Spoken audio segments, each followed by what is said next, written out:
तो अभी तक हमने वन वेरिएबल कैलकुलस कंप्लीट किया, ठीक है। अभी टू वेरिएबल कैलकुलस स्टार्ट करता हूँ। तो इसमें मेनली क्या है, तो ये वन वेरिएबल कैलकुलस मोर और लेस जो है ना, वो 11th 12th IIT जेड वाला ये कुछ चीज़ें एक्स्ट्रा हो सकती है, वो आप प्रैक्टिस करोगे तो समझ आएगा, बहुत कम। वैसा मोर और लेस वही है। और यहाँ पे जो लिमिट आगे हमारे पास जो ये पार्ट है, अब है टू वेरिएबल कैलकुलस आगे, कि limit of function of two real variable, continuity of function of two real variable, differentiability of function of two real variable, ठीक है। एंड ऐसे ही आगे partial differentiation, total differentiation, Leibniz rule for successive differentiation, then maxima minima, है ना। Then है ना classic critical points, Hessian matrix. ये बहुत मुश्किल नहीं है, आसान है ये। देखिए हम लोग ट्राई करते हैं। सो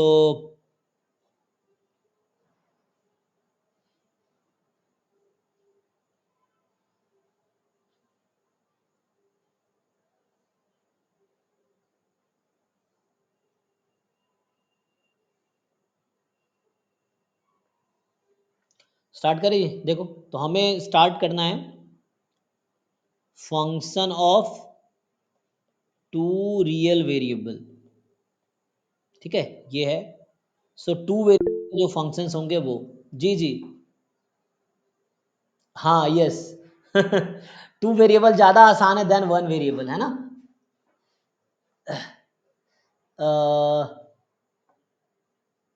so one variable calculus actually आप लोग ऑलरेडी जानते हैं, तो ये वाला पार्ट बहुत आसान है एक्चुअली।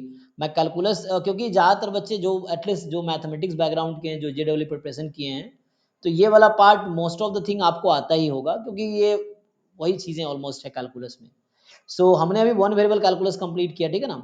और टू वेरिएबल आसान है देन वन वेरिएबल केसेस, है ना। आप चूंकि हो सकता है कुछ लोगों के लिए नया हो, स्टिल दिस इज ईजी। तो ये जो टू वेरिएबल कैलकुलस है वो ईजी है, ठीक है ना। सही कह रहे हैं आप। सो ये कॉम्पिटेटिवली ईजी है, इसमें प्रॉब्लम ज़्यादा सॉल्व करना पड़ेगा, थ्योरी बहुत लिमिटेड है। वन वेरिएबल में थोड़ा थ्योरी था और उसमें काफ़ी है ना समझना पड़ता है, बट यहाँ पे आपके पास, चलो आते हैं ना। तो ये मेनली है कि लिमिट है ना, पहले फंक्शन डिफाइन करते हैं। सो ये फंक्शन कैसा होता है, जैसे वन वेरिएबल में क्या होता था, जब आप फंक्शन ऑफ वन वेरिएबल लिखते हैं, जब लिख रहे थे हम लोग, तो उस केस में क्या था कि जैसे आपका y है, सो आप लिखते हैं fx। सो इसको हम लोग y नाम देते, जैसा ग्राफ ऐसा होता था एक्स वाई, है ना। और यहाँ पे f कुछ ऐसा होता है, सेट ऑफ, एक ग्राफ बनाओगे फंक्शन की, तो set of x y where x belongs to R, y belongs to R. तो इसलिए जो ग्राफ बनता है वो 2D में बनता है ना, इसका ग्राफ जो बनेगा वो 2D में बनेगा इस तरीके से। सो ये ग्राफ होता था वन वेरिएबल फंक्शन का ग्राफ, इस तरह से रफली होता था।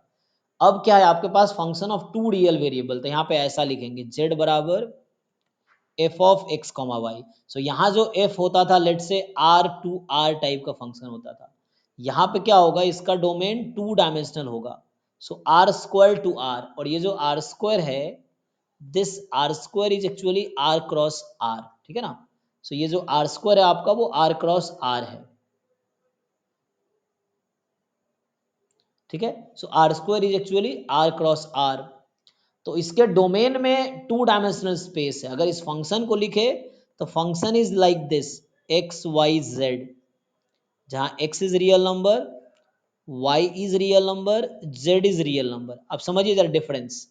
तो इसका जब आप ग्राफ बनाएंगे तो ऐसा ग्राफ बनेगा, तीनों डायमेंशनल आएगा, है ना। जैसे आप प्लेन, लोअर क्लास में आपने प्लेन देखा है, ये प्लेन होता है ना।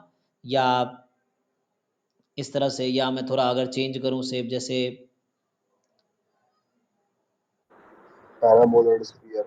हाँ इस तरह जैसे है, इस तरह कर, अब तो मैं बना नहीं पाऊंगा उतना अच्छा, बट आप समझ पा रहे होगे मैं कहना क्या चाह रहा हूँ। तो इस तरह चीज़ें होती हैं ऐसा, या जैसे है ना, ये वाला केप है, स्पेयर टाइप का कर्व पे का, तो इस तरह से है ना बना सकते हैं। तो मतलब कहने का मतलब ये है कि जो थ्री डायमेंशनल होंगे वो इस तरह का बनेगा। जैसे लाइन होता था वन डायमेंशनल में, क्या होता था, लाइन होता था सिंपली। यहाँ पे एक्चुअली उस तरह का वो होगा 3D में graph, like x Y z. यहाँ जस्ट एक्स एक्सिस और वाई एक्सिस है, तो एक्स आपका इंडिपेंडेंट वेरिएबल था और वाई आपका डिपेंडेंट वेरिएबल था। वन वेरिएबल में फंक्शन ऑफ वन वेरिएबल, ये लिखा हुआ है फंक्शन ऑफ वन वेरिएबल, और यहाँ है फंक्शन ऑफ टू वेरिएबल, ठीक है ना। सो टू वेरिएबल में ये ग्राफ इस तरह से आएगा, ये 3D में ग्राफ बनेंगे, है ना। सो इस तरह के शेप होंगे। सो तीनों एक्सिस होगा, जैसे अभी बनाने की कोशिश कर रहा था इस तरह से, मान लो ये है जैसे इस तरह का ग्राफ हो गया लगभग, ऐसा कुछ होगा, या प्लेन हो सकता है, जैसे मैं पहले प्लेन बना रहा था। सो इस तरह का ग्राफ हो सकता है। सो प्लेन बनेगा आपका उस तरह से, है ना, जैसे इस तरह से है, इस तरह से मान लो ऐसा है। सो वो होंगे, है ना, यहाँ पे कर्व जैसे इस तरह ग्राफ होता था। सो सिंपल टू वेरिएबल है ना, लाइक दिस फंक्शन, तो यहाँ पे z as a function of x y है, ठीक है जी। सो जब फंक्शन ऑफ वन वेरिएबल है तो उसका ग्राफ हम लोग एक्स वाई प्लेन में बनाते थे। फंक्शन ऑफ टू वेरिएबल है तो इसका graph x Y z space बोलते हैं इसको, है ना। सो ये स्पेस में बनेगा, जो कि इतना आसान नहीं होगा। जैसे वन वेरिएबल हम लोग इजीली ग्राफ बना लेते थे, लेकिन यहाँ पे ग्राफ बनाना उतना आसान नहीं होगा कि आप ग्राफ बना के देख पाएंगे। तो इसको चीजें हम मैथमेटिकली डील करेंगे हम लोग function of two real variable को, ठीक है जी। किसी को कुछ पूछना है तो आप पूछ सकते हैं। सो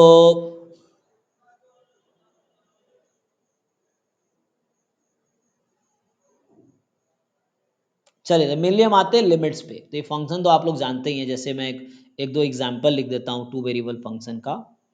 जैसे f of x comma y हो सकता है x square plus Y square plus x Y minus x minus y plus two. जैसे आपसे पूछ लेगा what is f zero zero, तो एक्स को जीरो वाई को जीरो रख दीजिए, तो जैसे टू आ जाएगा, है ना। इस तरह से कुछ खास तो है नहीं। जैसे वन जीरो, तो एक्स को वन वाई को जीरो रख दीजिए, जब आप वन रखेंगे तो वन माइनस वन कैंसिल, तब भी टू ही आएगा। तो इस तरह से, so this a function of two real variable, तो ये इस तरह से आपको दिखेगा।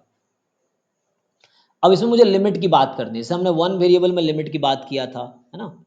जब हम लोग limit of one real variable function ये लिख रहे थे, तो क्या डेफिनेशन लिखा था हमने।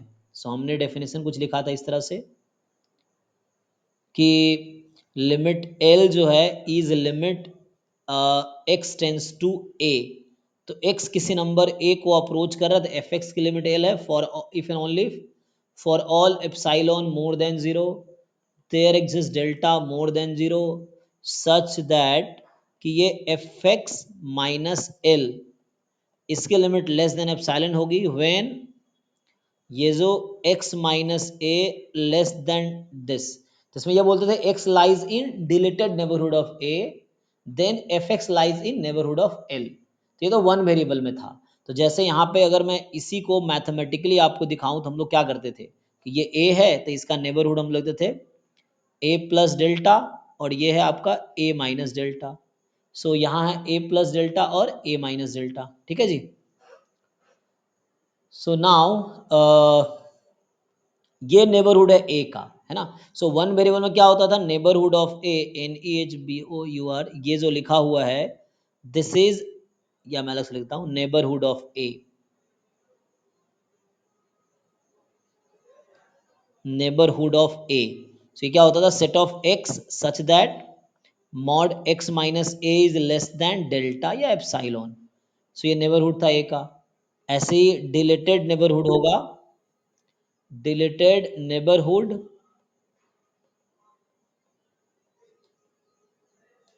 ऑफ ए, तो क्या होता था, set of X such that X minus A जो है less than delta more than zero, तो ये डिलेटेड नेबरहुड है ए का, ठीक है जी।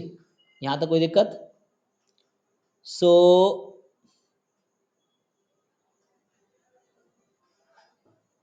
सो mod X minus A more than zero less than delta.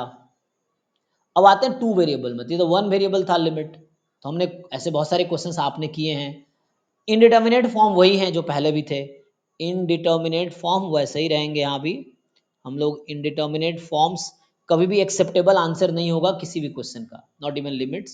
सो ये जैसे zero upon zero, infinity upon infinity, zero into infinity, one की power infinity, infinity minus infinity, zero की पावर जीरो, और क्या था, इन्फिनिटी की पावर जीरो, कितने हो गए थे? 1 2 3 4 5 6 7, यही है जी, या और कुछ है एक्स्ट्रा? चेक कर लो। इनडिटर्मिनेट फॉर्म्स, ठीक है। तो ये सब हमने लोअर क्लास में, मतलब अभी पीछे वन वेरिएबल कैलकुलस में डिस्कस किया था। लिमिट्स आपने एल हॉपिटल रूल है ना, वहाँ पे फॉर्मूले जो थे वो यूज़ किए थे आपने। अब हम यहाँ पे आते हैं, हमें देखना है टू वेरिएबल कैलकुलस में नेबरहुड कैसा होगा।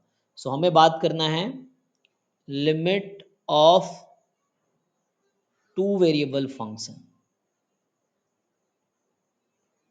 Limit of two variable function. So अब क्या होगा, कुछ ऐसा होगा, limit x comma Y tends to a comma B.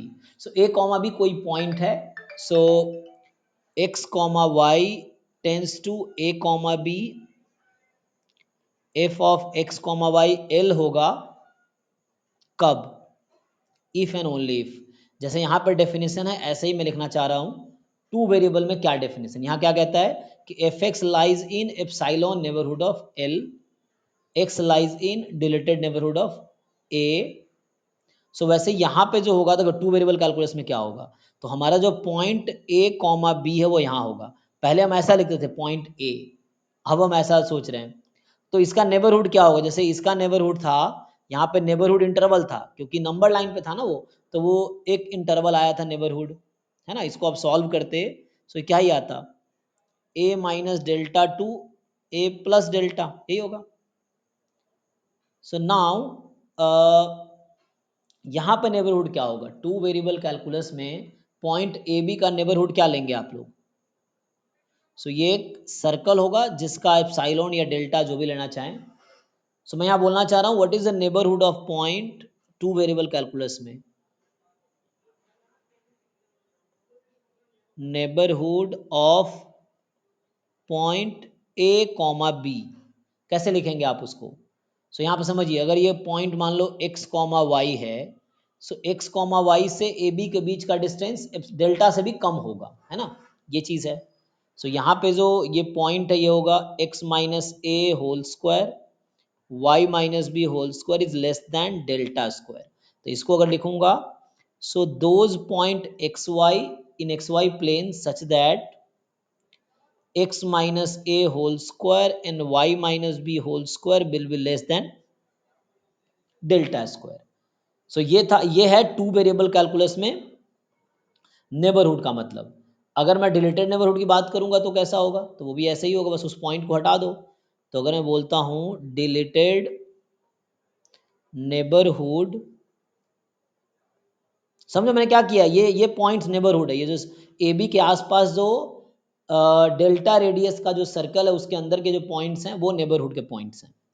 Deleted neighbourhood of point A B, तो इसमें भी कुछ खास नहीं है।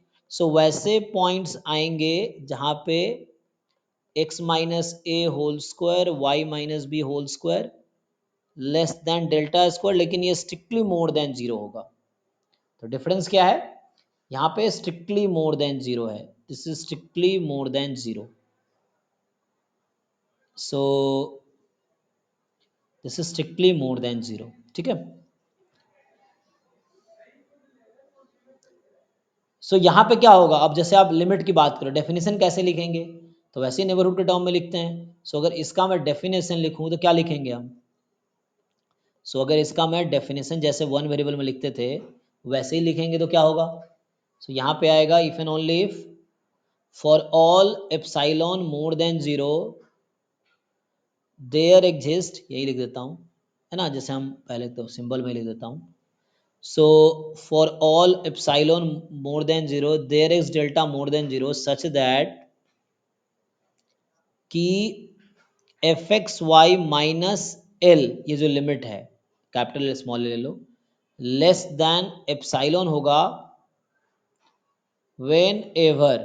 अब नेबरहुड में x माइनस मॉड ए नहीं है, अब होगा x माइनस ए whole square Y minus B whole square less than delta square more than zero. So ये डेफिनेशन है। अब ये कहना क्या चाह रहा है, ये लाइन कहना चाह रहा है कि जो एक्स वाई है वो पॉइंट ए बी के नेबरहुड में है, डिलीटेड नेबरहुड में। X Y lies in deleted neighbourhood of point A b, then fx lies in the neighborhood of epsilon, sorry, L. fxy, जो fxy है two variable calculus, that lies in the neighbourhood of point L, ठीक है ना। तब हम बोलते हैं ये लिमिट है। हालांकि ये भी बहुत आसान ही है, जैसे उसमें होता था वैसे ही करेंगे आप। देखिए जैसे मैं आपसे पूछूं तो वो देखो, अब यहाँ पे एल हॉस्पिटल टाइप सर कर, हाँ बोलो बोलो। सर वहाँ क्या मॉड क्यों हट गया सर? नहीं नहीं, मॉड देखो, मॉड क्या होता है, वन वेरिएबल कैलकुलस में ना। मॉड एक्स माइनस सी उसमें था ना सर? हाँ यस, यहाँ था ना, देखो ये वन वेरिएबल में था, यही ना। अब हम two variable yes sir. Calculus में आ गए, ये वन वेरिएबल कैलकुलस था, वन वेरिएबल फंक्शन था। अब हम कहाँ पे आ गए, टू वेरिएबल फंक्शन में। हमारा एक्स वाई किसको अप्रोच कर रहा है, ए बी को। ए बी कहाँ पे है, एक्स वाई प्लेन में कोई पॉइंट है, ये रहा ए बी। तो इसका अब नेबरहुड एक लाइन नहीं है, पहले आपका नेबरहुड क्या होता था, इसके आसपास के पॉइंट, तब आप left hand limit right hand limit करते थे वन वेरिएबल कैलकुलस में। लेकिन टू वेरिएबल कैलकुलस में कोई left hand limit right hand limit का कॉन्सेप्ट नहीं है, ठीक है ना। वहां हम, तो यहां पे ऐसा होता था। अब इसका नेबरहुड है any point that lies in the epsilon radius, क्योंकि 2D में आ गया ना ये, इसीलिए ये अब जो ए बी पॉइंट है वो एक्स वाई प्लेन का पॉइंट है, तो इसके आसपास के कोई भी पॉइंट जो डेल्टा रेडियस के अंदर है वो उसका नेबरहुड है, ठीक।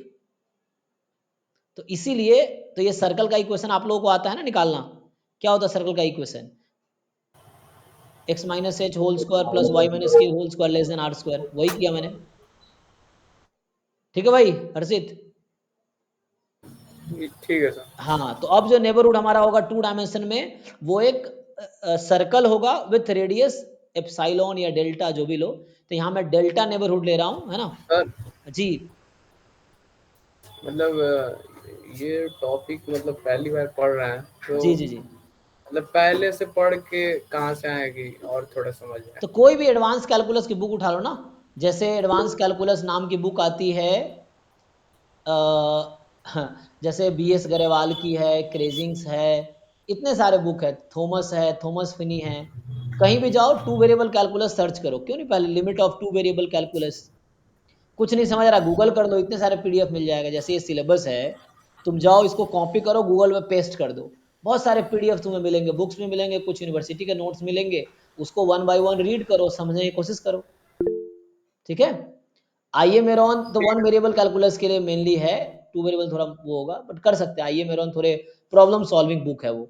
थॉमस कैलकुलस देख लो, हाँ आईए मेरॉन थोड़ा डिफिकल्ट होगा, बट कर सकते हो, उसमें मेनली वन वेरिएबल कैलकुलस है। सो ठीक है ना। तो थॉमस कैलकुलस गूगल करो, डाउनलोड कर लो, वो आ जाएगा। एडवांस इंजीनियरिंग मैथमेटिक्स नाम से आता है, बहुत सारी बुक्स हैं, कोई सा भी एक उठा लो, ठीक है। चेक करना पड़ेगा, I think moron one variable का है जहां तक मुझे याद है ना, चेक करना पड़ेगा। सो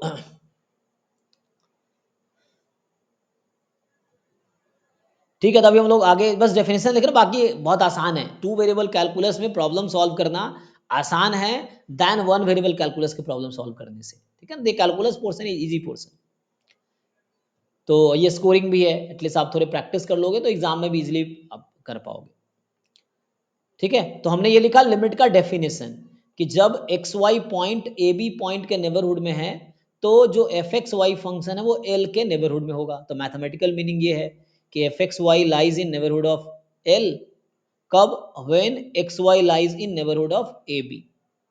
बाकी प्रॉब्लम सॉल्विंग बहुत आसान है, इसमें कुछ खास नहीं है, बट ये आपको ध्यान रखना है कि यहाँ पे एल हॉस्पिटल ये सब नहीं आएगा, है ना। सो हाँ, बाकी एग्जाम जैसे कौन से, JAM C U T GATE में भी आते हैं, नेट में भी आते हैं, बाकी कौन से एग्जाम,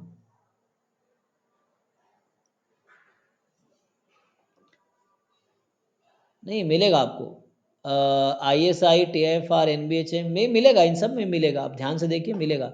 सी एम आई में नहीं मिलेगा, क्योंकि C M I data science का सिलेबस मोर और लेस 11th-12th वाला सिलेबस है, ठीक है ना। तुम अगर सिलेबस देखोगे तो सी एम आई में नहीं आएगा, क्योंकि वो ज़्यादातर 11th-12th का टॉपिक है उसमें, मोस्टली पूरा सी एम आई का। तो हम लोग क्या करते हैं कि जैसे अब कुछ क्वेश्चन है बहुत आसान है, जैसे मान लो आपसे पूछ ले कि limit x comma Y tends to 1 comma 2, तो बताओ x प्लस वाई की लिमिट क्या है? इस केस में नेबरहुड ओपन स्फेयर के टर्म्स में ही डिफाइन करें। हमने अभी ए बी पॉइंट का लिखा है ना, तो हमने सर्कल लिया है, वो जब 3 डायमेंशनल लेंगे तब स्फेयर आएगा। तो अभी हमारा पॉइंट क्या है? सर्कल है, जस्ट सर्कल, स्फेयर नहीं। स्फेयर 3 डायमेंशनल के जब पॉइंट होंगे तब होगा, जब हम लेंगे x Y z approaches to a B c, तब नेबरहुड स्फेयर होगा। अभी हमारा सर्कल है, 1 डायमेंशनल में इंटरवल था, ठीक है। सो कि जैसे हम नेबरहुड की बात कर रहे हैं ना, तो मैं यहाँ बता देता हूँ, फिर इस क्वेश्चन पे आते हैं। सो जैसे हम ये कह रहे हैं कि जो नेबरहुड है, जैसे हम लिख रहे थे NBHD, समझना है, नेबरहुड, नेबरहुड ऑफ ए, तो यहाँ पे सिंपल था, एक इंटरवल था, a minus delta to a plus delta, neighbourhood of A comma B. अब ये हमारा सर्कल हो गया, x माइनस ए whole square Y minus B whole square less than delta square, होगा neighbourhood of A B C. अब ये 3 dimensional में थी, हाँ स्फेयर आएगा कि x minus A whole square Y minus B whole square z minus c whole square is less than delta square. तो ये स्फेयर का इक्वेशन है, ये सर्कल का इक्वेशन है, मतलब इनसाइड सर्कल है। और इसको हम मैथमेटिकली लिखते हैं, सो mod x minus a less then ए, ये लिखते थे, ये लिखो या आप ऐसा लिखो। सो ये एक लाइन इंटरवल है, तो ये एक इंटरवल है ना। इसको स्क्वायर कर दोगे तो वही बन जाएगा, स्क्वायर कर दोगे तो x माइनस ए होल स्क्वायर लेस देन ए स्क्वायर, तो यही बन जाएगा ये, है ना। सो ये चीज़ है। सो 1 डायमेंशनल में ये था, अब मॉड हटा भी सकते हो क्योंकि स्क्वायर लग गया। सो ये हो गया 2 डायमेंशनल में ये, 3 डायमेंशनल में ये, इस तरह से नेबरहुड बनाएगा। ठीक है, तो अभी हम क्वेश्चन जैसे लिख रहे थे, आसान सा, अभी समझने के लिए कुछ खास नहीं है, बहुत आसान टॉपिक है ये। X Y approaches to 1 comma 2 X plus Y. So ये आपका सिंपल, आप x को 1 रखो, y को 2 रखो, तो 3 आ गया, कुछ नहीं है। इसका मतलब है कि जब एक्स वाई 1 2 पॉइंट को अप्रोच कर रहा है, सो x प्लस वाई 3 को, x प्लस वाई 3 को अप्रोच कर रहा है, ठीक है। जैसे ऐसे रहता है कि x comma Y tends to 0 0, so यहाँ मान लो x plus y plus 2 upon x square plus Y square plus 3। तो सिंपल पहले आप पुट करो, लिमिट की पहली कंडीशन है कि आप वैल्यू पुट कर दो, तो 0 प्लस 0 प्लस 2, 0 प्लस 0 प्लस 3, तो ये आ गया 2/3, ठीक। अब जैसे मैं क्वेश्चन लिख दूंगा, limit x Y tends to 0 0, अब आ गया मान लो X square minus Y square x square plus Y square. अब यहाँ पुट करोगे तो 0 माइनस 0 0 प्लस 0 0 अपॉन 0। अब this is not acceptable answer, so ये इनडिटर्मिनेट फॉर्म है। तो इस तरह के क्वेश्चन में प्रॉब्लम आएगा जहां इनडिटर्मिनेट फॉर्म आएंगे, है ना। सो दिस इज, ये जो है इनडिटर्मिनेट फॉर्म, ये है। तो इस तरह के क्वेश्चन में आपको अलग से कुछ लगाना पड़ेगा अप्रोच, सो है ना। इसका answer does not exist bipolar form. जी, सो ये आएगा डज नॉट एग्जिस्ट। अब इसके कई सारे तरीके हैं, तो हम लोग एक अभी पढ़ रहे थे, अभी हमने देखा था वन वेरिएबल कैलकुलस, हमने क्या लिखा था कि limit x tends to a f x exist if and only if, क्या लिखे थे हम लोग कि लिमिट कब एग्जिस्ट करती है? Left hand limit and right hand limit equal. Yes, so ये पढ़ा था कि left hand limit at A must be equal to right hand limit at A. और ऐसा इसलिए हुआ था क्योंकि आपको पता है कि 1 डायमेंशनल में नेबरहुड इंटरवल है, तो पॉइंट या तो ए के राइट में होगा या ए के लेफ्ट में होगा, तो दो ही पॉसिबिलिटी थी। इसीलिए हमने यहाँ पे दो ही देखा गया, तो लेफ्ट साइड का पॉइंट ले लो, सो इधर a प्लस है और इधर a माइनस है। सो a के नेबरहुड का जो पॉइंट है वो हमारा उस पर चेक करना था। अब ये 2 वेरिएबल में इसके करस्पॉन्डिंग थ्योरम क्या बनेगा? सो अब हमें देखना है थ्योरम 2 वेरिएबल कैलकुलस में कि limit x Y approaches to a comma b f x y exist if and only if. बताइए यहाँ पे जैसे ये थ्योरम है, सो इस थ्योरम के करस्पॉन्डिंग 2 डायमेंशनल फंक्शन में, ये 2 वेरिएबल फंक्शन में क्या थ्योरम बनेगा? तो यहाँ पे होगा कि if and only if fxy gives same value या approaches to same number, fxy approaches to same number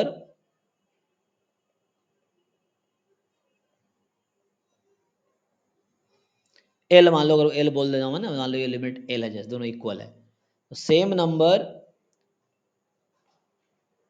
so this approaches to same number l along any curve, along any curve that passes through a comma b। जरा समझिए, हमने क्या कहा कि ये limit तभी exist करेगी if and only if F x Y approaches to same number, हर बार वो सेम नंबर को अप्रोच करेगी along any curve you choose that passes through point a b। जैसे आपको मैं अभी पिछले क्वेश्चन के थ्रू ये एग्जांपल समझाता हूँ, ये हमने लिखा है। अब जैसे अभी एक क्वेश्चन मैंने लिखा था कि limit x comma Y tends, है ना, क्या अप्रोच कर रहा है 0 0, यही था x square minus Y square, और ये था x square plus Y square. तो यहाँ मैं किस पॉइंट के नेबरहुड में बात कर रहा हूँ, 0 0 के नेबरहुड में, राइट। क्योंकि आपको पता है ना 2 डायमेंशनल में आपका पॉइंट तो ए बी यहाँ पे है, तो ए बी का नेबरहुड कोई भी एक, है ना, सर्कल हो सकता है। सो यहाँ पे अगर आप देखेंगे ये नेबरहुड है, अब इसके नेबरहुड में पॉइंट 0 0 को अप्रोच करना है एक्स वाई को, तो एक्स वाई इधर से भी अप्रोच कर सकता है, इधर से भी, इधर से भी, इधर से, किसी कर्व के अलॉन्ग, सो किसी भी कर्व के अलॉन्ग अप्रोच कर सकता है एक्स वाई को। सो अब फिक्स नहीं है कि या लेफ्ट से या राइट से, वहां पे ऑप्शन नहीं था या तो लेफ्ट से या राइट, इसलिए वहां left hand limit right hand limit दो ही पॉसिबिलिटी थी। अभी क्या है, वो किसी भी कर्व के अलॉन्ग उसको सेम होना चाहिए, है ना, पोलर हम बाद में डिस्कस करेंगे। So along any curve discuss कर रहे हैं, जैसे मान लो एक कर्व लेता हूं मैं जो ओरिजिन से पास कर रही है, कोई भी कर्व बताओ जो ओरिजिन से पास कर रही है, तुम लोग बताओ अपने तरीके से। y equal to x, y equal जैसे to minus x, हाँ, y y is equal equal to to x. Minus X, Y is equal to 2x, Y is equal to minus 2x, Y is equal to 3x, X Y square. X square. So अब कोई भी curve ले लो जो origin से pass कर रही है, हर curve के अलोंग, अलोंग एनी कर्व और along the all the curve you must get the unique answer, तभी आप बोल सकते हो कि लिमिट एग्जिस्ट कर रही है। सर यहाँ पे एल हॉस्पिटल नहीं लगेगा? नहीं, एल हॉस्पिटल नहीं लगेगा, क्योंकि अभी आपने पढ़ा ही नहीं है कि 2 वेरिएबल में डिफरेंशिएबिलिटी का क्या मतलब है। वो 1 वेरिएबल में था कि फंक्शन डिफरेंशिएबल है तो डेरिवेटिव करके तुमने सॉल्व कर दिया, यहाँ पे वो वाला केस नहीं लगेगा, एल हॉस्पिटल यहाँ नहीं लगा सकते आप, ठीक है। सो अब देखो, जैसे y को x रख दो तो y बराबर x कर्व पास कर रही है किसके थ्रू, ओरिजिन से पास कर रही है, तो बताओ इसके अकॉर्डिंग इसकी लिमिट क्या आएगी, y को x रख दो, बोलो क्या आंसर आएगा, ये तो 0 आ जाएगा, है ना, चेक करो। 0 से. हाँ, y is equal to minus x के अलॉन्ग क्या वैल्यू आएगी इस फंक्शन की,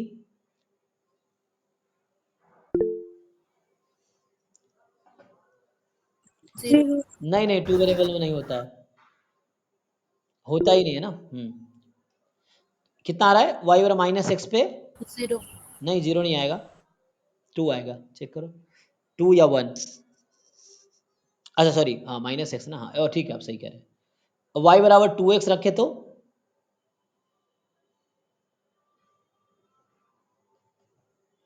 y is equal to 2x के along 3/5 minus 3/5, y is equal to minus 2x के अलॉन्ग भी यही आएगा minus 3/5, y is equal to 3x के अलॉन्ग कितना मिलेगा, -8/10. माइनस 8/10। सो देखो हो क्या रहा है एक्चुअली, अब आप देखिए हमने क्या कहा था कि ये लिमिट एग्जिस्ट करेगी इफ एंड ओनली इफ, चाहे आप कोई भी कर्व ले लो जो ए बी से पास कर रही है, उस कर्व के अलॉन्ग हर बार सेम आंसर आने चाहिए। तो आपको पता है कि गलत दिखाने के लिए एक काउंटर एग्जाम्पल इनफ है। तो हमने जैसे देखा y बराबर x, तो एक कर्व मैंने लिया y is equal to x जो ओरिजिन से पास कर रही है, ये लाइन है, और दूसरा कर्व लिया y is equal to 2x, ये है, और दोनों कर्व ओरिजिन से पास कर रही है, और इन दोनों कर्व के अलॉन्ग अलग अलग आंसर आया, इसके अकॉर्डिंग लिमिट 0 आई, इसके अलॉन्ग लिमिट -3/5 आई। तो ये थ्योरम कह रहा है कि लिमिट डज नॉट एग्जिस्ट, क्योंकि इसने कहा था कि लिमिट एग्जिस्ट करेगी इफ एंड ओनली इफ, चाहे आप ओरिजिन से पास करने वाला कोई भी कर्व ले लो, हर कर्व के अलॉन्ग हर बार सेम आंसर आने चाहिए, तभी हम बोलेंगे लिमिट एग्जिस्ट कर रही है। तो यहाँ पे मुझे क्या मिल गया, दो डिफरेंट कर्व मिल गया जिसके अलॉन्ग आंसर अलग अलग आ रहा है, इसका मतलब this limit does not exist, है ना।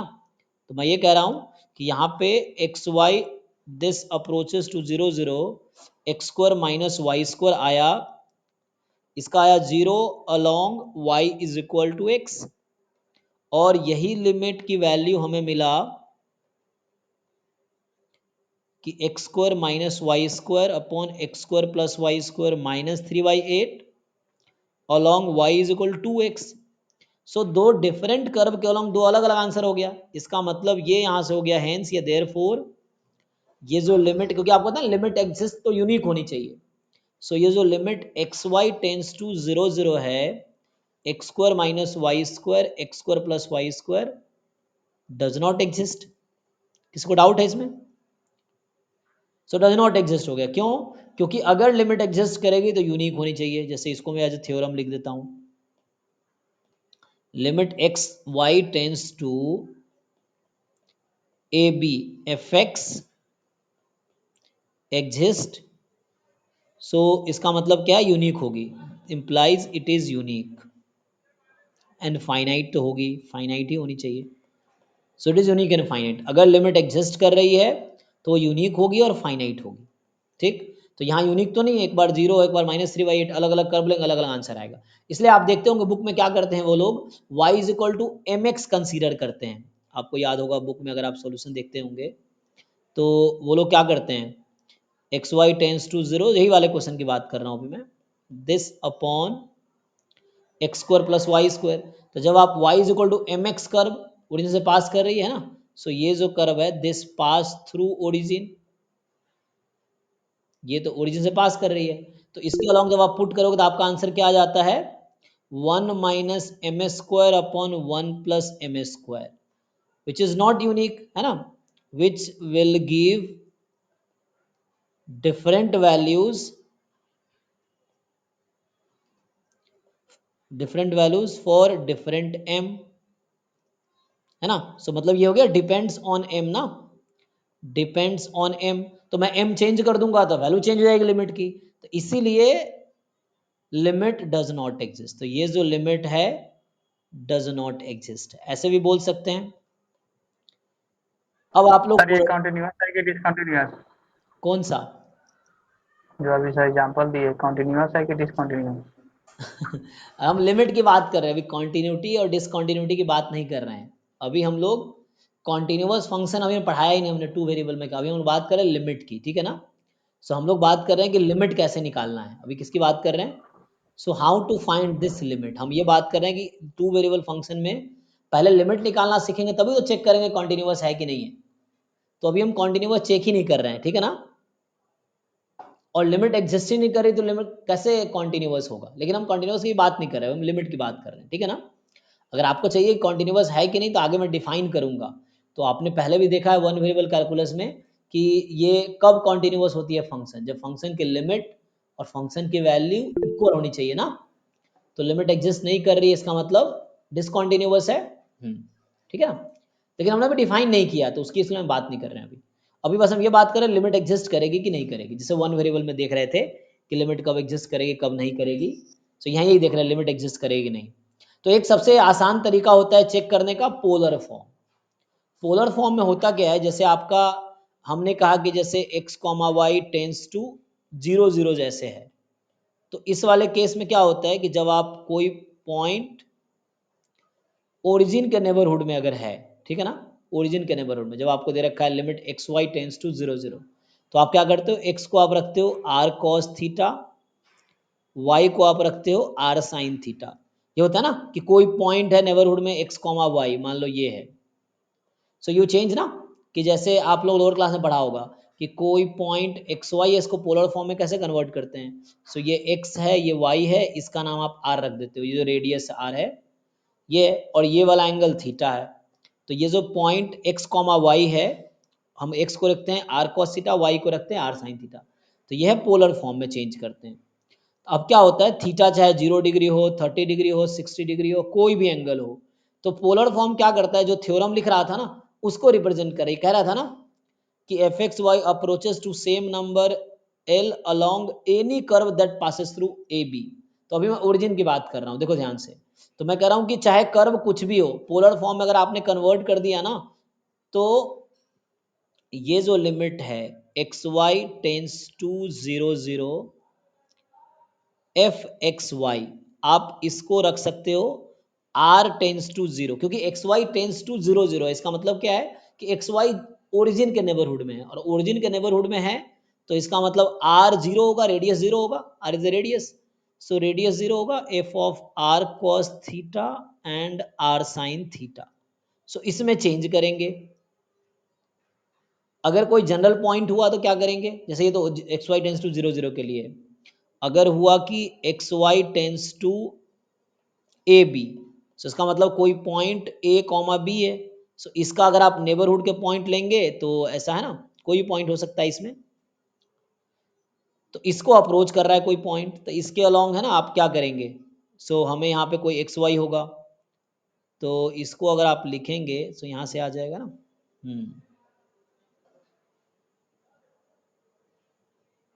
सो कहने का मतलब यहाँ पे क्या करोगे बताओ भाई, जब पोलर एक्स वाई जो कि ए बी के अप्रोच कर रहा है, तो इसमें आप एक्स को क्या अज्यूम करोगे, वाई को क्या अज्यूम करोगे। जैसे 0 0 को अप्रोच कर रहा है तो ये किया हमने r cos theta r sine theta, और लिमिट आर टेंस टू 0 लगा दिया। तो जब ये कैलकुलेट करना होगा तो हम लोग ये कैलकुलेट करेंगे, चेक कीजिए एक बारी। अब क्या करेंगे, जब ए बी को अप्रोच कर रहा है तो what is x what is y, so यहाँ होगा a plus r cos theta, क्योंकि ये आप ऐसे समझिए। हाँ, अब जानते होंगे ना, क्योंकि इसमें क्या होता है कि जैसे ओरिजिन शिफ्ट कर देते हैं, तो x माइनस ए और y माइनस बी, ये नंबर अप्रोच करेगी 0 0 को, यही मतलब है यहाँ पे। हाँ, change of origin, so x minus a आपका और y माइनस बी 0 0 को अप्रोच करेगी।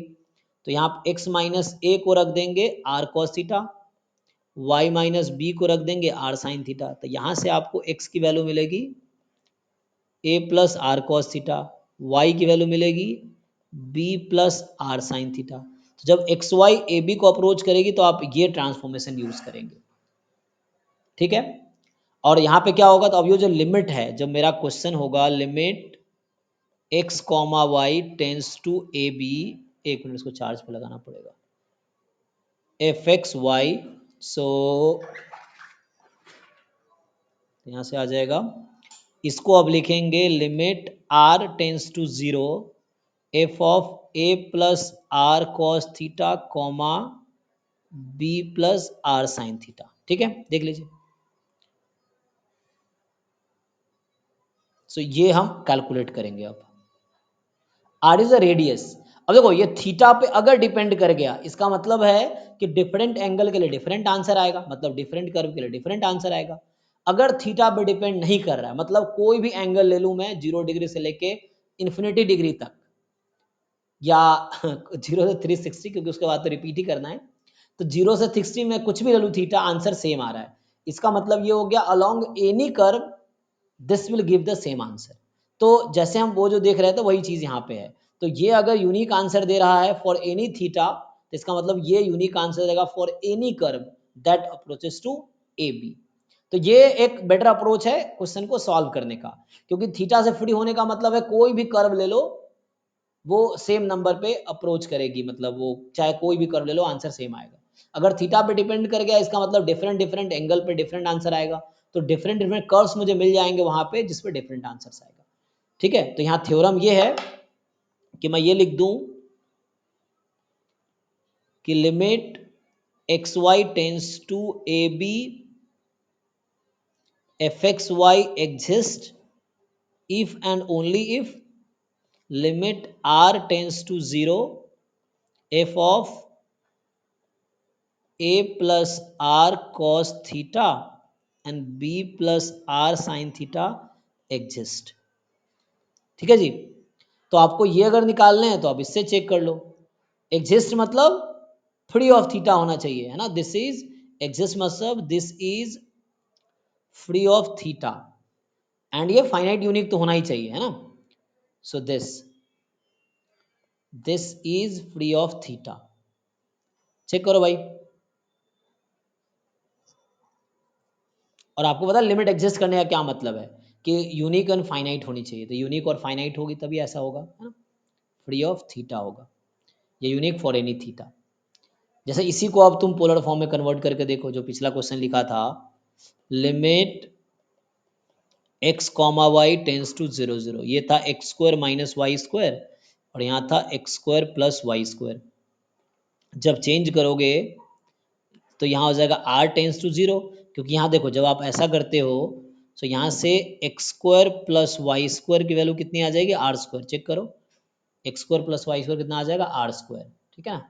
जब एक्स वाई टेंस टू 0 0 है तो ये आपके पास आ जाएगा, और आर स्क्वायर यहाँ से कॉमन ले लो तो ये हो जाएगा कितना जी, cos square minus sine square, cos square theta minus sine square theta, यहाँ जस्ट आर स्क्वायर कट गया तो आर तो गायब ही हो गया, तो आंसर आ गया cos square theta minus sine square theta which depend on theta.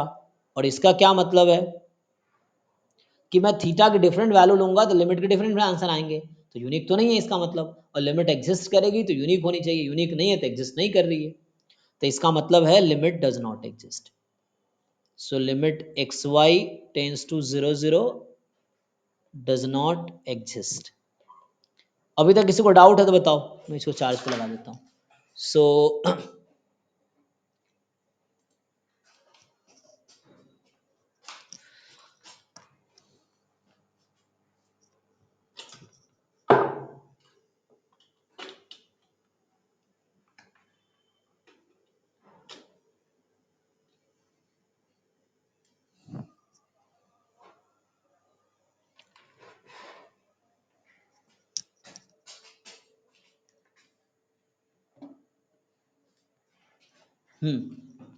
तो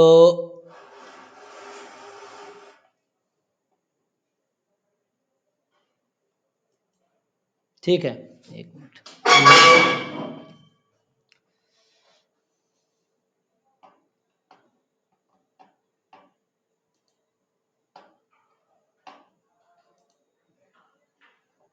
कुछ क्वेश्चन करके देखो तो समझ आएगा। तो यहाँ से अगर मैं कुछ क्वेश्चन से लिखूं, जैसे क्वेश्चन नंबर 1 तो हो चुका, चलो 2, limit x tends to 0 x y upon x square plus Y square, नहीं x टेंस टू है ना, यहाँ पर 2 वेरिएबल होगा, ये चीज़ है। क्वेश्चन नंबर 3 है limit x Y tends to 0 0 x sine 1 by x plus y sine 1 by y. Question number 4 limit x Y tends to 1 1 या 1 2, चलो 1 1 कर देता हूँ। सो यहाँ से आ जाएगा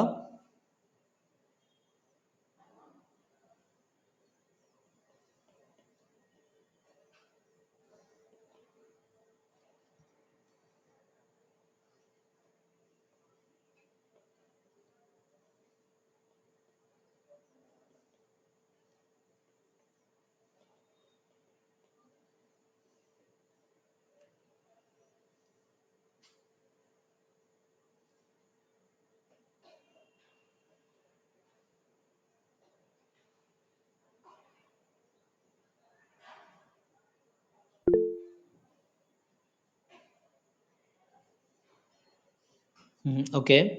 तो पहला में डज नॉट एग्जिस्ट आ गया, ठीक है। सेकेंड वाले का 0,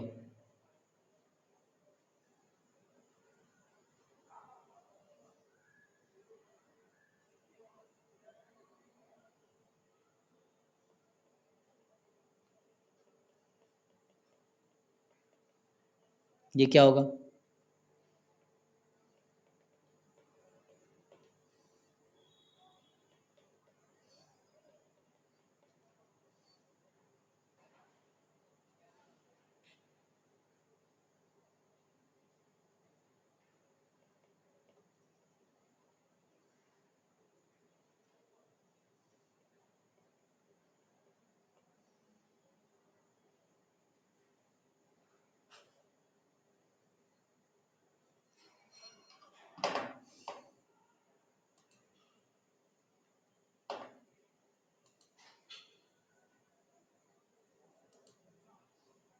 ठीक है, ओके।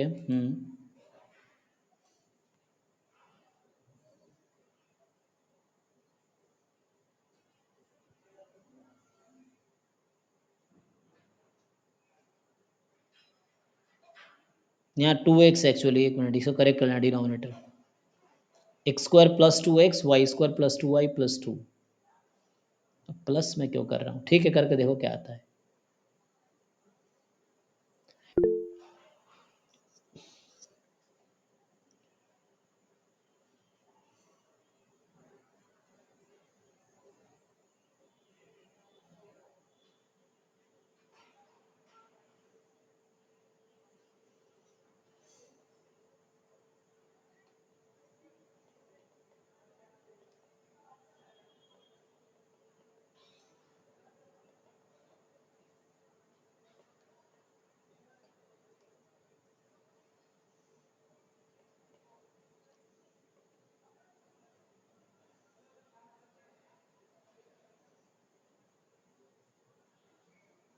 तो 1 मैंने इसको बोला हुआ है ना, दिस इज क्वेश्चन नंबर 1 मान लो, this is our first question.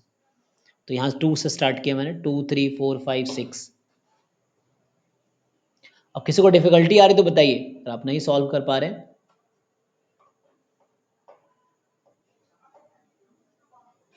अगर पोलर फॉर्म से चेक करेंगे तो वो सारे पाथ कलेक्ट कर रहा है एक्चुअली, तो तुम्हें अलग से किसी भी पाथ के लिए चेक करने की जरूरत नहीं है, बिकॉज थीटा से फ्री होने का मतलब है कि कोई भी पाथ ले लो किसी भी स्लोप का, वो हमेशा सेम आंसर देगी। अगर थीटा पर डिपेंड कर रहा है, इसका मतलब डिफरेंट स्लोप वाले तुम कर्व लोगे तो उसके आंसर डिफरेंट आएंगे। ठीक है, तो इस तरह से। सर जी 1 वेरिएबल में अगर डिनोमिनेटर और 0 नहीं है तो डायरेक्ट आंसर होता था। जी जी जी, यहाँ भी 2 ऐसे होता वेरिएबल में वही है, है। दोनों हाँ, सेम ही है। पहले पुट करो, अगर फाइनाइट आ गया तो मतलब कोई टेंशन नहीं है।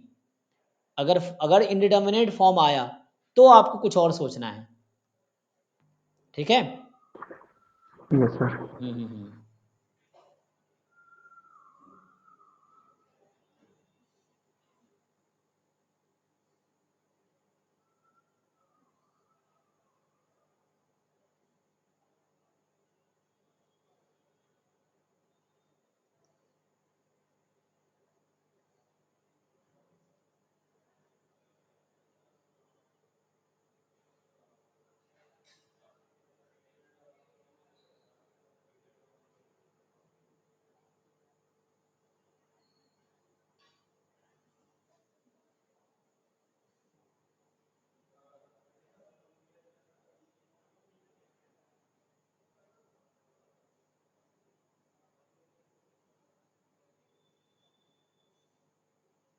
सबने कर लिया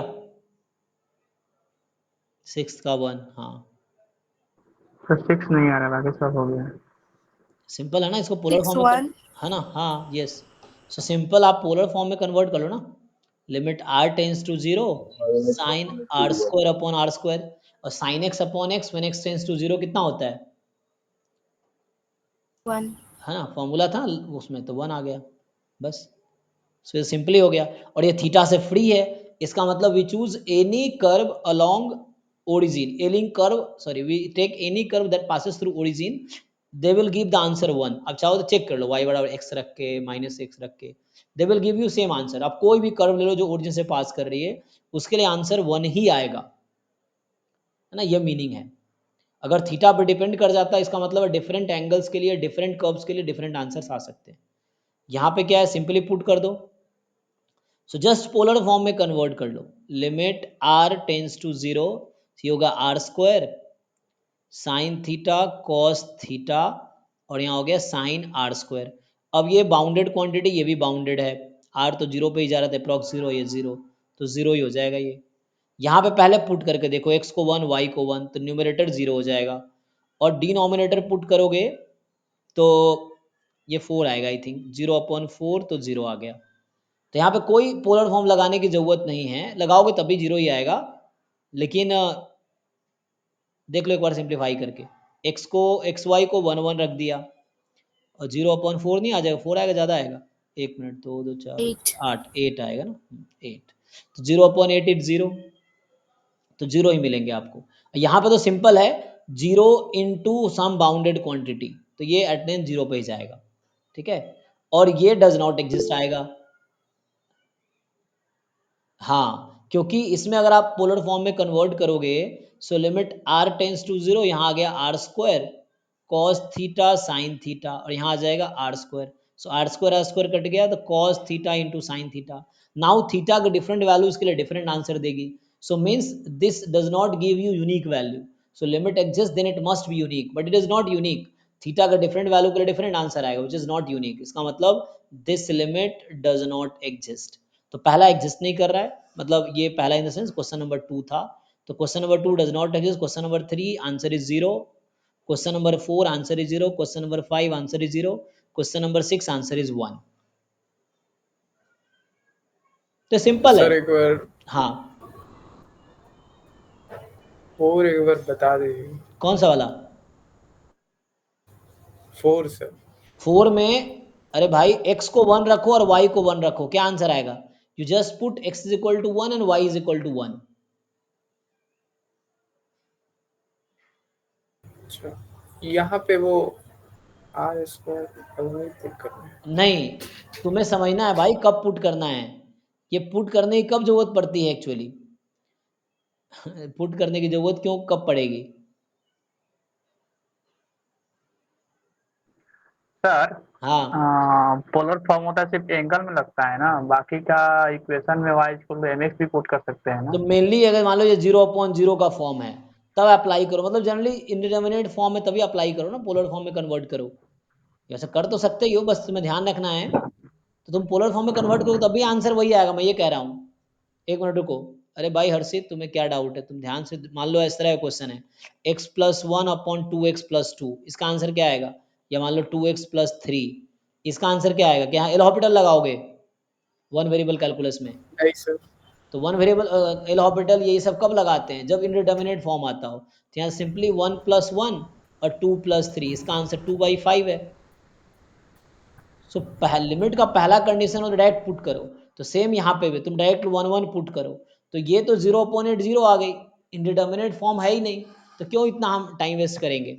बाकी क्वेश्चन में प्रॉब्लम क्या है, यहाँ भी हमने डायरेक्टली पुट किया, यहाँ भी कोई पोलर फॉर्म में कन्वर्ट नहीं किया, यहाँ पे हमने कन्वर्ट किया था, जहाँ जरूरत है वहीं कन्वर्ट करो, बाकी नहीं जरूरत है क्यों कन्वर्ट करना, आंसर तभी आएगा, तुम कन्वर्ट करोगे तभी आंसर आएगा। तो यहाँ एक्स वाई टेंस टू 1 1 है, तो उसके लिए तुम्हें चेंज करना पड़ेगा भाई, एक्स वाई टेंस टू 1 1 है, तो x को रखो 1 + cos थीटा और y को रखो 1 + r cos थीटा ना, सो 1 + r cos theta 1 + r sin theta, x is 1 + r cos theta and y is 1 + r sin theta. ये पुट करो, अगर तुम्हें चेंज करना है तो करके देखो, तभी आंसर ये आएगा, आंसर तभी 0 ही आएगा, तुम चेक करो।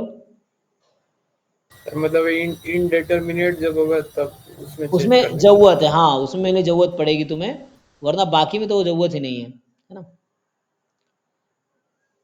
ठीक है।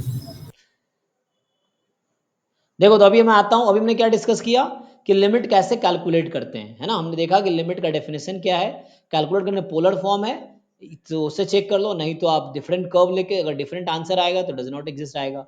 लिमिट का डेफिनेशन क्या है, तो बिल्कुल मॉडललेस वैसे ही है जैसे वन वेरिएबल में था, लिमिट जब वो ऐसे ही निकालने हैं।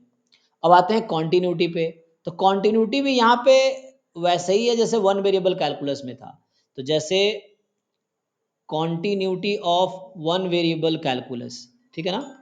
सो continuity of one variable calculus, so ये होगा, है ना, हम ये कहते हैं ना कि a function f is continuous on a if and only if, एक मिनट रुको, हाँ हेलो, हमारी प्रणाम क्लास में छियो, हाँ okay. So a function f is continuous at a if and only if, आप ये कहते थे ना कि limit x tends to a f x is equal to f a, ये होता था, डेफिनेशन यही है। सिमिलरली टू वेरिएबल कैलकुलस में यही है, जैसे है ना, continuity of two variable function. तो अब मैं बात कर रहा हूँ continuity of two variable function.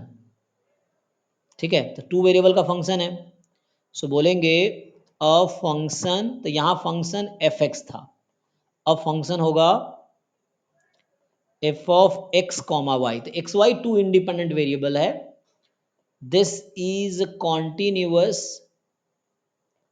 Eight point A comma b, क्योंकि टू वेरिएबल कैलकुलस है तो इसका डोमेन एक्चुअली टू डायमेंशनल है, मतलब है ना आर स्क्वायर का सबसेट है।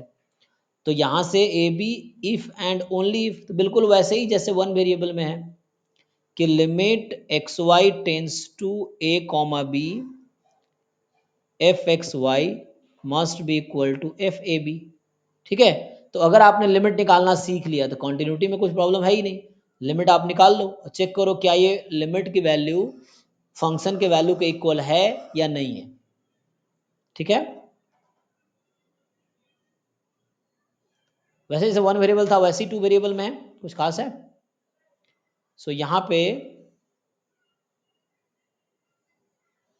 कुछ क्वेश्चन देखो, जैसे मैं क्वेश्चन लिखता हूँ, सो चलो अभी के लिए कितने, सेवेंथ क्वेश्चन समझते हैं। सो क्वेश्चन नंबर 7 है, consider a function f x y as,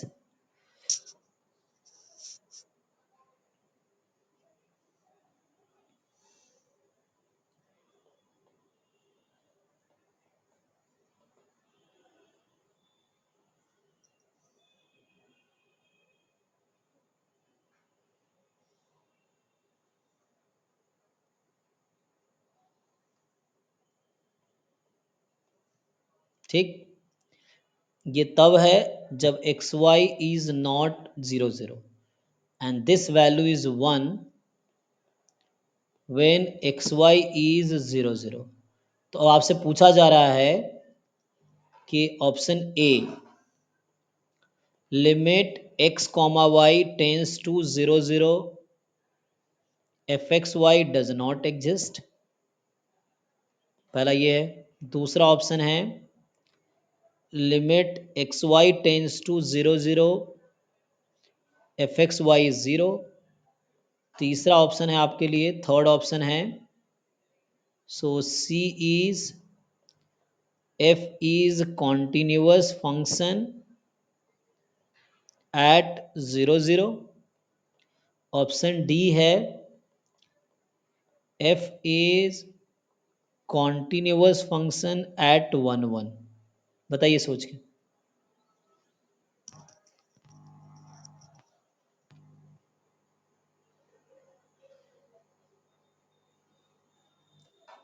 ठीक है ना, ये -1 स्क्वायर रूट के बाहर है, स्क्वायर रूट इतना ही है, x square plus Y square. ठीक है, बताइए, सोच के बताओ।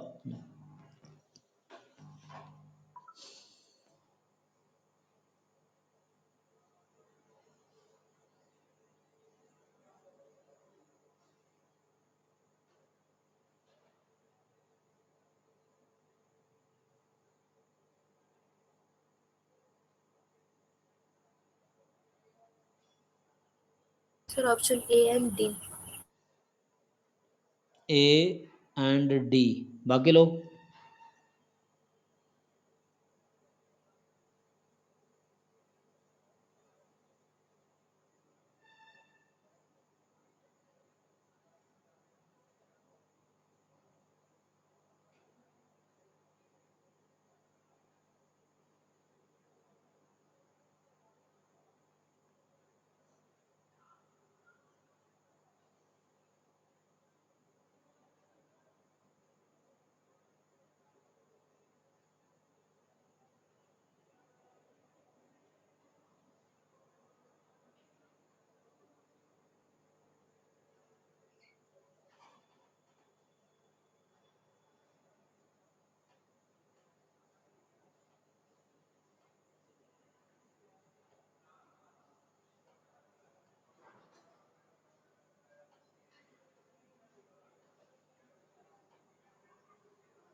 बाकी लोग ये लगता है AD या कुछ और सही होगा?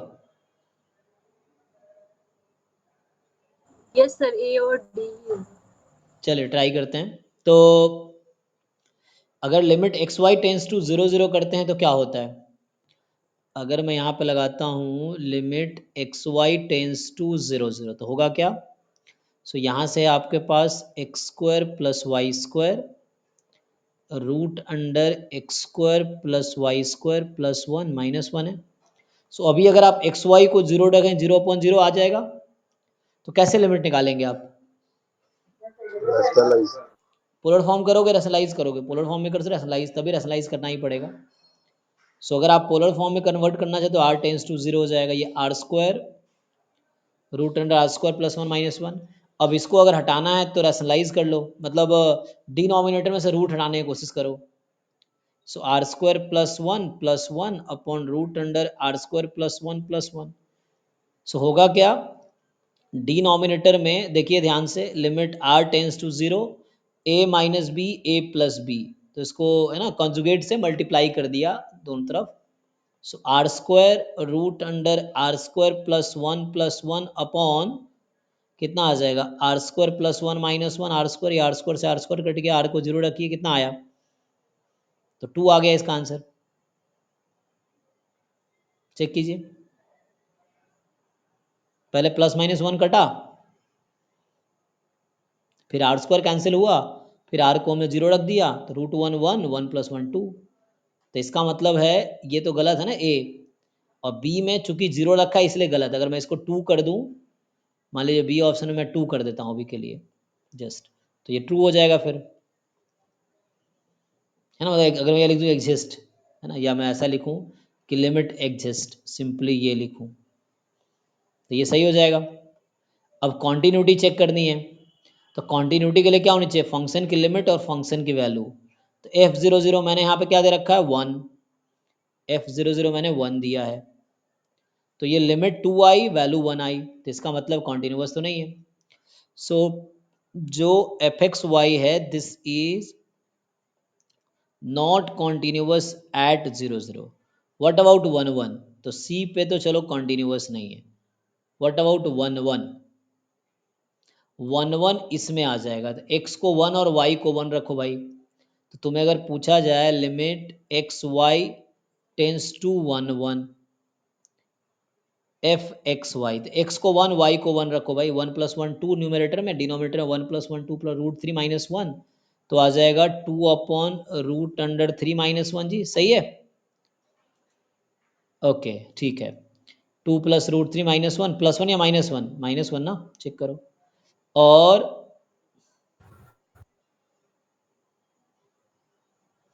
और यहाँ पे क्या करेंगे? एफ ऑफ 1 1 निकालोगे तब भी 2 अपॉन रूट 3 माइनस 1, तो इसका मतलब है कि f is continuous eight, so this is continuous eight 1 1, ये आ जाएगा, कॉन्टिन्यूस है ये। ठीक है भाई, देख लो,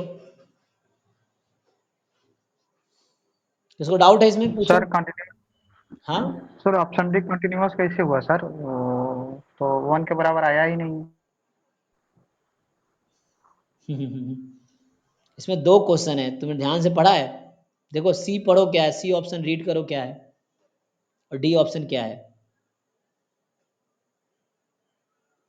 सर सी बोल रहा है 0 0 पर कंटिन्यूअस है। हाँ तो 0 0 पर लिमिट कितनी आई थी? 2 और 0 0 फंक्शन की वैल्यू कितनी आई है? 1, इसलिए कंटिन्यूअस नहीं है। किस पे कॉन्टिन्यूस नहीं है? 0 0 पर नहीं है। हाँ अब आ जाओ 1 1 पे। 1 1 में फंक्शन की वैल्यू कितनी है और लिमिट कितनी है? अच्छा कोड किए। लिमिट की वैल्यू 1 1 पे, सॉरी फंक्शन की वैल्यू 1 1 पे और फंक्शन की लिमिट 1 1 पे, दोनों क्या है? इक्वल है। यस सर, तो इसका क्या सही मतलब है, हुआ? कंटिन्यूअस है।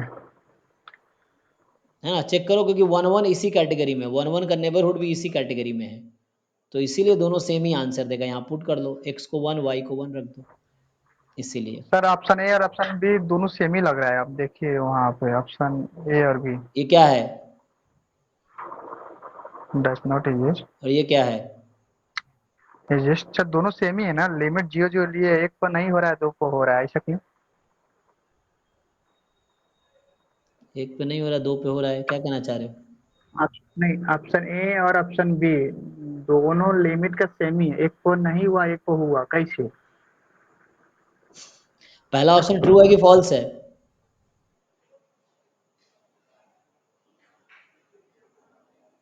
चेक करो ए ऑप्शन क्या लिया मैंने। अरे ए को फॉल्स लिया कि ट्रू लिया है? अच्छा। हाँ हाँ, सही सही, लिमिट कंफ्यूज हो गया, एग्जिस्ट ठीक है ठीक है। एग्जिस्ट कर रही इसलिए गलत है ना, ठीक है। तो ठीक है सर, हम हाँ, तो ए गलत था, बी सही है, सी गलत है, डी सही है।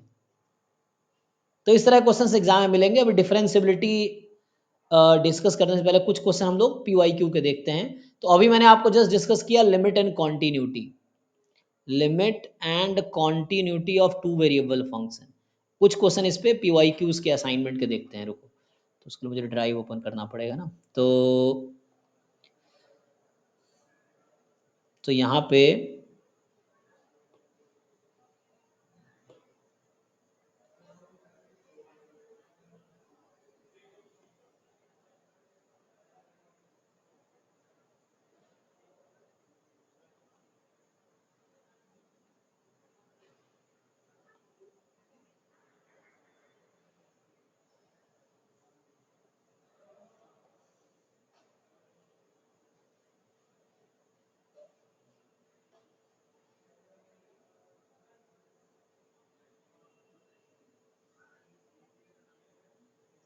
स्पेलिंग सही लिखा ना।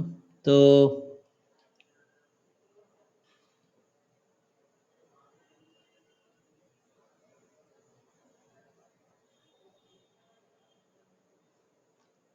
अच्छा, पीवाईक्यू का स्पेलिंग गलत हो गया ना यहाँ पे, इसीलिए।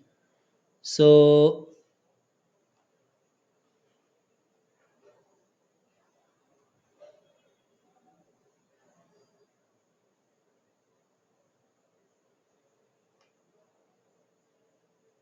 डिफरेंशियल कैलकुलस,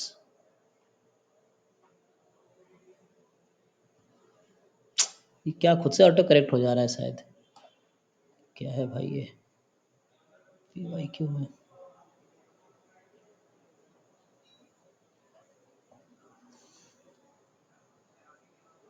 ये था ना, देखो जैसा अभी देखते हैं। सो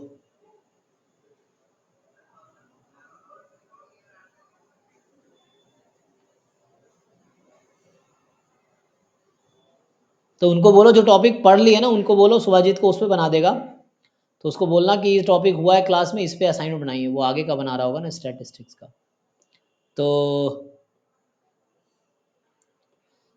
जैसे मान लो ये पहला क्वेश्चन ही है, जैसे देखो अब इसमें पूछ क्या रहा है, इसने पार्ट काट दिए क्या। सो 8वें में लिखा ही नहीं, पूछा क्या है।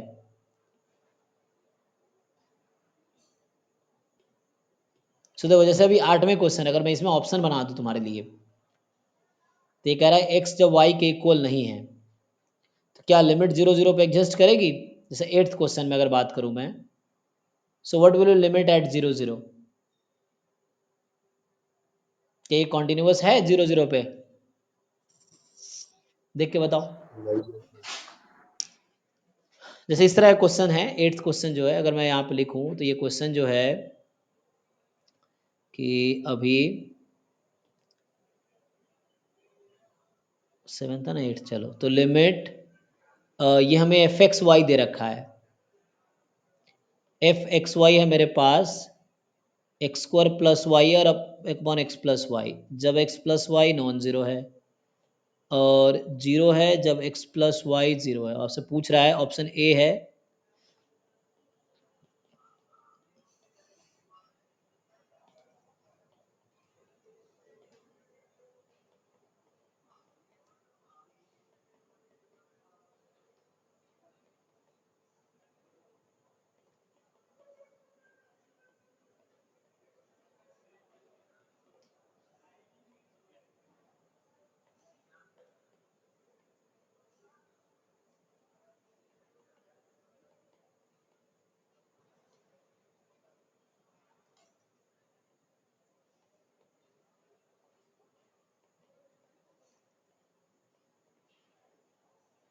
ठीक है, बताओ। तो हमने क्या लिखे हैं कि लिमिट 0 0 पे एग्जिस्ट कर रही है, लिमिट 0 0 पे एग्जिस्ट नहीं कर रही है ना। दिस डज नॉट एग्जिस्ट, ये फिक्स वाई रह गया। Sir A C D. और एफ एक्स वाई कॉन्टिन्यूस है और नो वेयर डिसकॉन्टिन्यूस, मतलब there is no point of discontinuity. तो जैसे ये कह रहे हैं कि एग्जिस्ट कर रही है।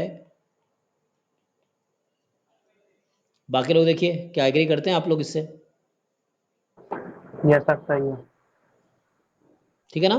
तो आप 0 0 सर पे तो ये अगर देखो 0 0 पे अगर कॉन्टिन्यूस हो गया तो हर पॉइंट पे डिफरेंस कॉन्टिन्यूस हो, क्योंकि बाकी पॉइंट पे तो यही वैल्यू है ना।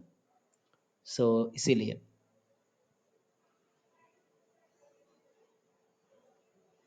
नहीं, एक मिनट, y बराबर -x, सो y बराबर -x अगर है तो 0 होगा, y बराबर -x नहीं है तो ऐसा होगा, है ना।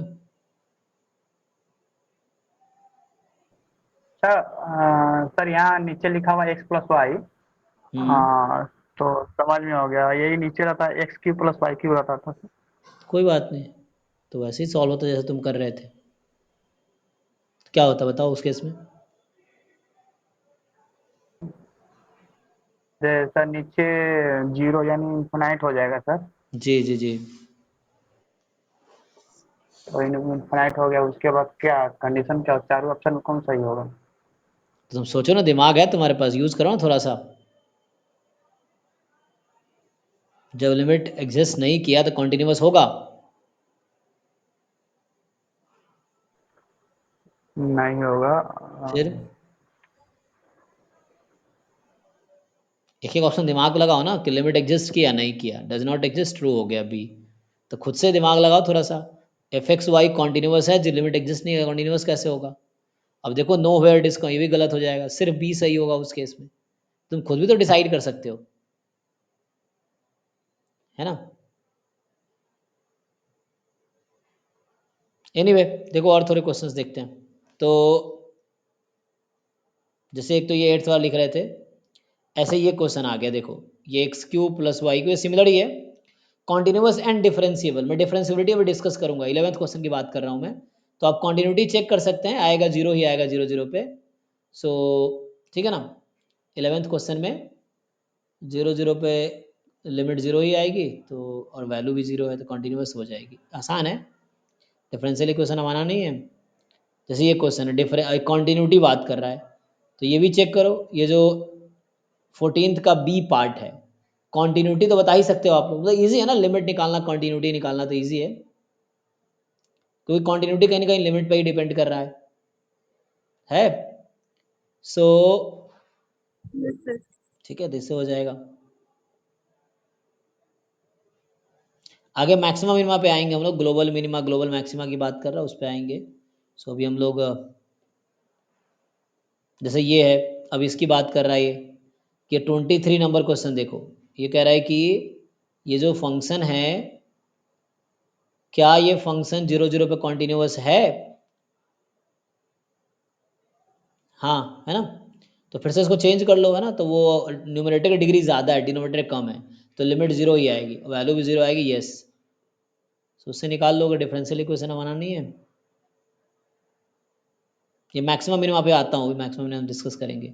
अभी बस लिमिट कॉन्टिन्यूटी, ये फंक्शन कॉन्टिन्यूस है, पार्शियल डेरिवेटिव एग्जिस्ट कर रहा है, तो पार्शियल डेरिवेटिव बताना है अभी।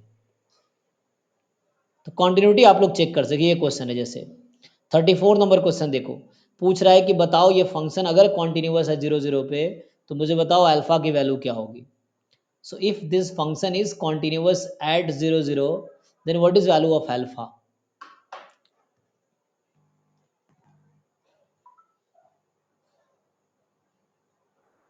टू होगी। बाकी लोग देख लीजिए, है ना, 2 होगी। सर सोल्व कर दिए सर। अरे भैया तुम दिमाग में काहे लगाते, पोलर फॉर्म आता है कन्वर्ट करना? एक तो मैं यहाँ तुम्हारे लिए सॉल्व कर दूंगा, तो एग्जाम में मैं थोड़ी सॉल्व करने आऊंगा, तुम कोशिश तो करो पहले, बिना कोशिश किए बोल देते हो सर कर दीजिए।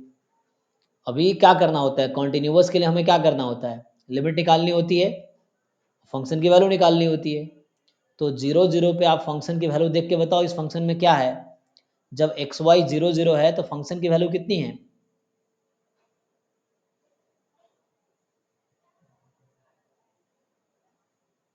अरे भाई नवल तुमसे पूछ रहा हूँ, फंक्शन देखो ध्यान से, बताओ। अगर एक्स वाई 0 0 है तो फंक्शन की वैल्यू कितनी है? अल्फा है सर। हाँ, और जब एक्स वाई 0 0 को अप्रोच करेगा तो लिमिट निकाल पाओगे? सर सोल्व करके देखना पड़ेगा सर। तो करो ना, मैं वेट कर रहा हूँ, सॉल्व तो करो कम से कम। एग्जाम में बैठे रहोगे क्या कहोगे, मुझे सॉल्व करना पड़ेगा, चलो एग्जाम के बाद करता हूँ, अभी एग्जाम जाने दो, ऐसे करोगे एग्जाम में? तो सारे क्वेश्चन एग्जाम के बाद ही करोगे तो एग्जाम में क्या करोगे? तो अभी क्लास चल रहा है, क्लास में सॉल्व करो ना, और हो जाएगा सॉल्व करोगे तो ठीक से। एक्स को रखो आर कॉस थीटा, वाई को रखो आर साइन थीटा, तो x square plus Y square r square हो जाएगा। फिर देखो सॉल्व करके क्या आता है। फिर आर टेंस टू जीरो लगा दो, पोलर फॉर्म में जो हम कन्वर्ट कर रहे थे। तो सॉल्व करोगे, जब नहीं होगा तो मैं बताऊंगा, लेकिन पहले ट्राई तो कर लो, बिना ट्राई करे हार जाओगे फिर तो कुछ नहीं होगा। So limit x Y tends to 0 0 लगाओ, एक्स को लिखो आर कॉस थीटा, वाई को लिखो r sine theta, x square plus Y square r square हो गया। सिंप्लीफाई करो और उससे आंसर आ जाएगा।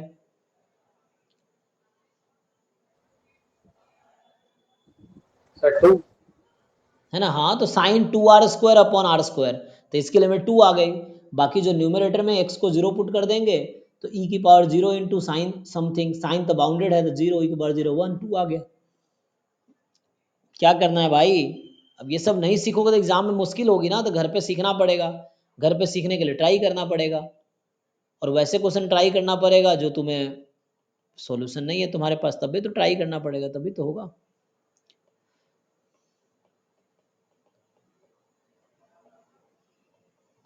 ये है अपॉन में क्या था, x square plus Y square e की पावर 3x साइन 4/y, यही है भाई, देख लो।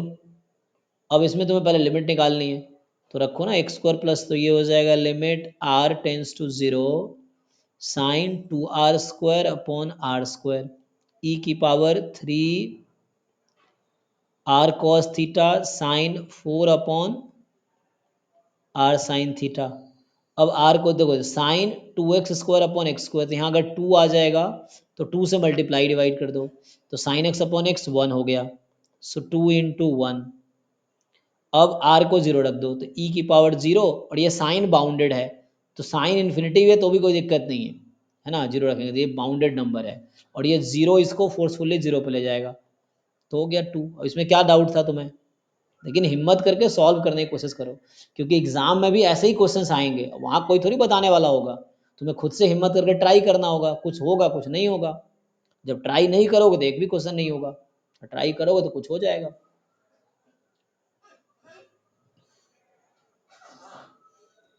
ठीक है, साइन एक्स अपॉन एक्स 1 होता है जब एक्स टेंस टू 0 होता है। सर जी जो e के पावर 3x है, अगर वहाँ x नहीं होता तो ये डज नॉट एग्जिस्ट होगा।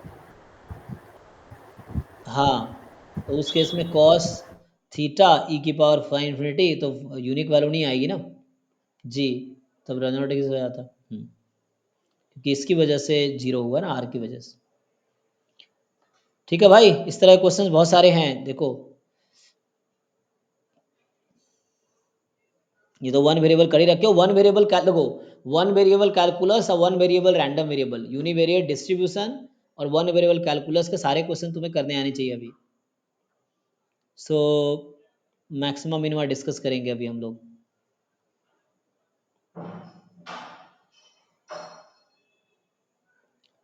जैसे अगर सीधा बॉटम पे आ जाऊं,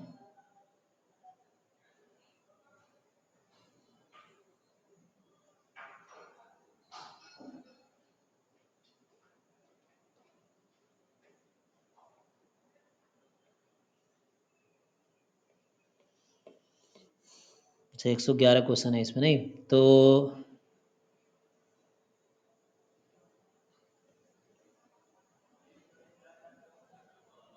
पार्शियल डेरिवेटिव का है, ये देखो, ये कॉन्टिन्यूटी का क्वेश्चन, ये जैम 2024 का है। देखो अभी के लिए लास्ट क्वेश्चन होगा ये। 108 नंबर क्वेश्चन देखो। अच्छा ये तो सिंगल कैलकुलस का ना, सिंगल वेरिएबल तो कर ही लोगे तुम। वन वेरिएबल कर रखा है ना तुम लोगों ने, तो वन वेरिएबल तो हो ही गया। लोकल मैक्सिमा लोकल मिनिमा छोड़ो अभी, वन वेरिएबल तुम लोग इजीली कर सकते हो। ये भी देख लो, ये बता दोगे? बताओ ये फंक्शन 0 0 पे कॉन्टिन्यूस होगा, क्योंकि पहला ऑप्शन कॉन्टिन्यूस की बात कर रहा है, और continuous at any point r cross r बोल रहे हो। पहला ऑप्शन की मैं बात कर रहा हूँ, मैं जस्ट तुम्हें चाह रहा हूँ इस क्वेश्चन में फर्स्ट ऑप्शन बताओ क्या होगा। फर्स्ट ऑप्शन ट्रू है या फॉल्स है? ए। सर फॉल्स है।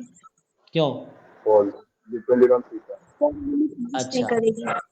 सो ये r square into r, numerator की डिग्री तो 3 हो जाएगी, लिमिट एग्जिस्ट नहीं करेगी। चेक कर लो एक बारी।